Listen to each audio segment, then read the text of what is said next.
Hello അസ്സലാമു അലൈക്കും, welcome back. ഇന്നത്തെ നമ്മുടെ വീഡിയോ സിമ്പിളായിട്ട് മാവൊന്നും കൂട്ടി വെക്കാതെ തന്നെ നമുക്ക് ഉണ്ടാക്കിയെടുക്കാൻ പറ്റുന്ന, അതുപോലെ തന്നെ ബേക്കിംഗ് സോഡ ഒന്നും യൂസ് ചെയ്യാതെ നമുക്ക് എങ്ങനെയാണ് പഴംപൊരി വീട്ടിൽ എളുപ്പത്തിൽ ഉണ്ടാക്കിയെടുക്കാൻ നോക്കാം. കുറച്ച് സീക്രട്ട് ഇൻഗ്രീഡിയൻസ് ഒക്കെ ചേർത്തിട്ടാണ് ഈ ഒരു പഴംപൊരി നമ്മളിവിടെ തയ്യാറാക്കിയെടുക്കാൻ പോകുന്നത്. ഉള്ളിലേക്ക് നല്ല സോഫ്റ്റും പുറമേക്ക് നല്ല ക്രിസ്പി ആയിട്ടുള്ള ഒരു പഴംപൊരി എങ്ങനെയാണ് റെഡിയാക്കിയെടുക്കുന്നതെന്ന് നമുക്കൊന്ന് കണ്ടു നോക്കാം. ഇനി ഒരു ബൗൾ എടുത്തിട്ട് അതിലേക്ക് 1 കപ്പ് മൈദ ചേർത്ത് കൊടുക്കാം. ഇനി അതിൻ്റെ പകുതിയായിട്ട് 1/2 കപ്പ് അരിപ്പൊടിയാണ് ചേർത്ത് കൊടുക്കുന്നത്. പിന്നെ അതിൻ്റെ പകുതിയായിട്ട് 1/4 കപ്പ് നമുക്ക് കോൺഫ്ലോർ കൂടെ ചേർത്ത് കൊടുക്കാം. ഇതൊക്കെ ചേർക്കുമ്പോൾ നല്ല ക്രിസ്പി ആയിട്ട് നമ്മുടെ പഴംപൊരി കിട്ടും കേട്ടോ, പുറമേക്കൊക്കെ നല്ല ക്രിസ്പി ആയിട്ട് കിട്ടും.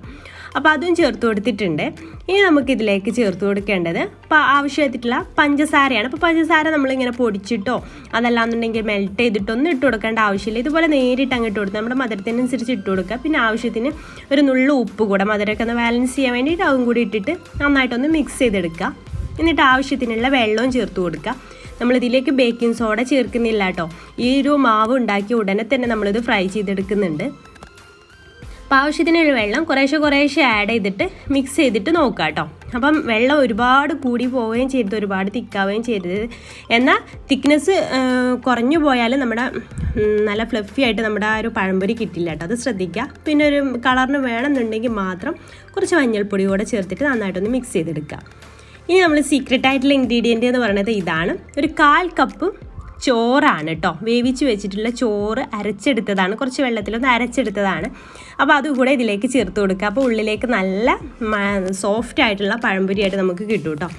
അപ്പോൾ നമ്മളിപ്പോൾ ഈ കൈ വെച്ചിട്ട് ഇങ്ങനെ കുത്തി നോക്കുമ്പോൾ മാവ് അതിന് പോവാതെ ഒട്ടിപ്പിടിക്കുന്ന ആ ഒരു പരുവാണ് നമുക്ക് വേണ്ടത്. ഈ ഒരു കൺസിസ്റ്റൻസിലാണ് നമ്മുടെ മാവ് ഇരിക്കേണ്ടത്. ഒരുപാട് ലൂസായി പോവാതിരിക്കാൻ പ്രത്യേകം ശ്രദ്ധിക്കുക. പിന്നെ നമ്മുടെ പഴം നന്നായിട്ട് ഇതുപോലെ നമുക്ക് ഏത് രീതിയിലാണോ ചെയ്തെടുക്കേണ്ടത് ആ രീതിയിൽ മുറിച്ചെടുക്കാം. അപ്പോൾ ഞാൻ ചെറുതും വലുതും ഒക്കെ ആയിട്ട് മുറിച്ചെടുക്കുന്നുണ്ട്.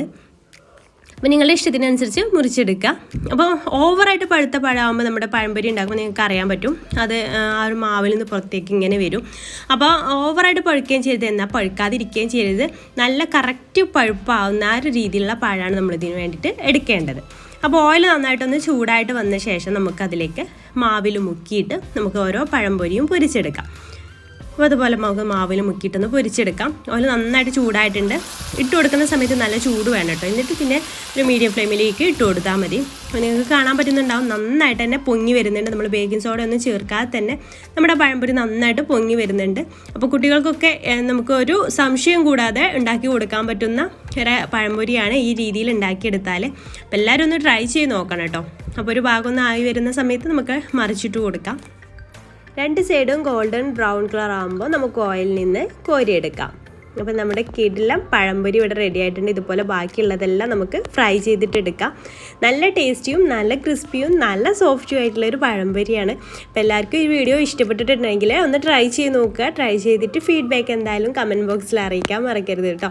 അപ്പോൾ ഇൻഷാ അല്ലാഹ് പുതിയൊരു നല്ലൊരു വീഡിയോ ആയിട്ട് നമുക്ക് വീണ്ടും കാണാം. താങ്ക്